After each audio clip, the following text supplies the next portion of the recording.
Thank you, Brandon, and I want to thank everyone for being here today and giving up this, what's turning out to be a nice Friday afternoon, to fight for the rights for our families and our children.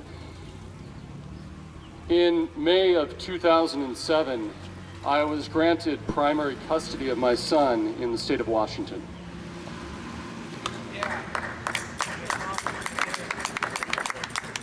On Father's Day 2010, I dropped off my son, Mochi, to begin a week-long summer vacation with my ex-wife, his mother. He was 6.5 years old. This is where my endless nightmare began. 6 days later, I received a phone call that no parent ever wants to receive. It was the police. My son and my ex-wife had been reported missing. I knew immediately what had happened. She'd succeeded in what she had threatened to do. She had kidnapped our son to Japan. In that moment, my life was shattered. My days would become consumed with dealing with local law enforcement, the United States Department of Justice, Department of State, Japanese consular officials, and anything else I could think of to find my boy. The harsh reality is that the government of Japan has never returned any of the 400 American citizen children abducted there since 1994. Now, how could this happen to my child? I did everything I could think of to prevent it. There were travel restraints in the court orders to bar her from going outside of the state. She was not supposed to hold or obtain a passport. I had written directly to Japanese consular officials imploring them, please do not issue a passport for my son. They even issued a policy, their own government, that they would not do so if one parent objected in writing. And yet she was able to go to another state, to a consulate office for the Japanese government, after the Seattle consulate rejected her, and get a passport. The problem is with all of these restraints, and many of us have had them over the years in our parenting plans, is they're only effective when one side chooses to abide by them. For someone intending to commit international parental child abduction, restraints have true little power. Entering a child into the federal Prevent Departure program combined with surrendering passports can help stop future abductions from happening. Some in the government have raised concerns about the additional costs for these sorts of preventative measures. However, there was substantial public cost involved after my son was abducted. There were investigations involving multiple officers, 2 jurisdictions, detectives, hours of phone calls between myself and them, volumes of paperwork, time spent by the prosecutor, judges, and additional family court time which spanned over a 4-month period, which all could have been averted. Now, some people say to me, at least you know your son is safe, he's with his mother. Currently, I still don't know where Mochi is. He may be somewhere in Japan with her, that's what's believed to be the case, but I know he's not safe. He's at risk. Many people here today have talked about PAS, Parental Alienation Syndrome. We're also dealing with Japan with the risks of earthquake, the ongoing nuclear crisis, and the radiation fallout that is getting into the food supply and the water supply and putting all the children at risk. She's willingly and intentionally abducted him to a foreign country and taken him away from me and everything he's known.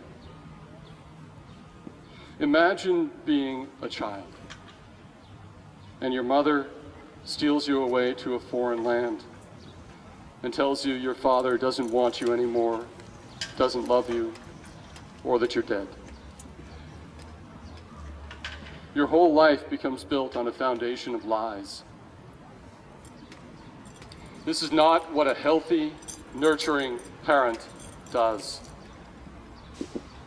It is child abuse. Yeah. Every morning I wake up twice. The first time, I want to bolt out of bed, get him ready for school. I hear his voice, "Daddy, can I have toast and butter and jam for breakfast?"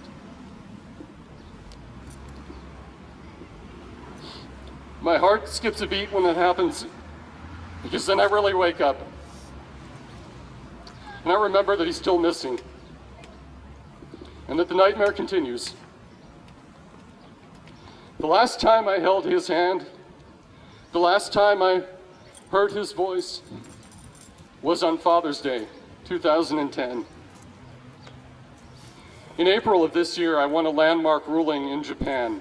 The court acknowledged my U.S. custody order and awarded me sole custody under Japanese law.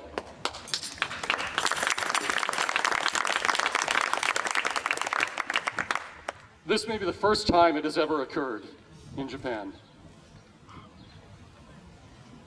However, they still aren't telling me where my boy is being held captive. I'm still trying to locate him. Now, my name is Jeffery Morehouse. I'm the executive director of Bring Abducted Children Home. And Bring Abducted Children Home, or bachome.org, without the K because the kids are still missing, is a 501c3 nonprofit organization. We're dedicated to the immediate return of internationally abducted children being wrongfully detained in Japan. And we strive to end Japan's human rights violations of denying children unfettered access to both parents. We also work with other nonprofit organizations on the larger goal of resolving child abduction cases worldwide. I've traveled to Capitol Hill in Washington, D.C. 4 times over the past couple of years and met with over 100 offices. I've met with officials from the U.S. Department of State, Department of Justice, senior Japanese embassy officials. I testified before the California State Senate regarding my case and legislation on this horrible human and family rights crisis. Now, according to the U.S. Department of State, each year there are over 1,000 children stolen to foreign countries from the United States by a parent. Most of these will never make it home. Regardless of whether the child is abducted to a country that is a member or a non-member of the Hague Convention on the Civil Aspects of International Child Abduction. And sadly, U.S. judges and attorneys frequently misunderstand the Hague Convention. They assume you have a clear way to recover your child if he or she is kidnapped to a Hague country. And this could not be further from the truth.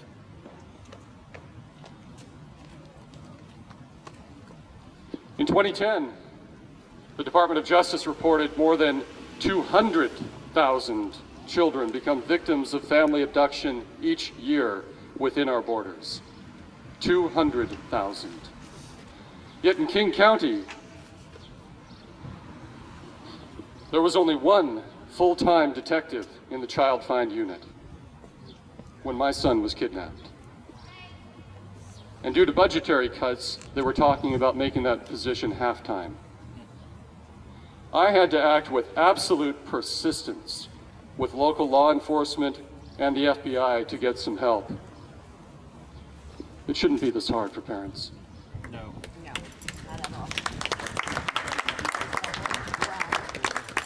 When these crimes and human rights violations are occurring, no parent should ever be told something like, well, you know where he is. He's with his mother in Japan.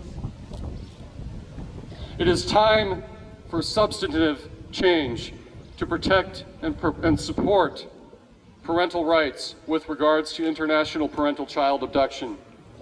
On a federal level, we need better exit controls. Our children need to be entered into a no-fly, no-departure list that covers both U.S. and foreign passports when a parent believes that there is an abduction risk. The technology is there. We already use it in other cases. On a state level, there are many changes to make. Among them, passports for the children should be immediately surrendered to an officer of the court while a case is ongoing. The court should enter the child automatically into the federal no departure list. The risk of allowing international travel is just too great if a threat exists. If an abduction has occurred, then the court should be obligated to freeze and seize the kidnapping parent's assets and immediately award them to the victimized parent. The cost of fighting a legal battle in 2 countries can be enormous. Improving education for lawyers and judges about the real risks of parental child abduction should be made a top priority. The consequences of inaction continue to be too great.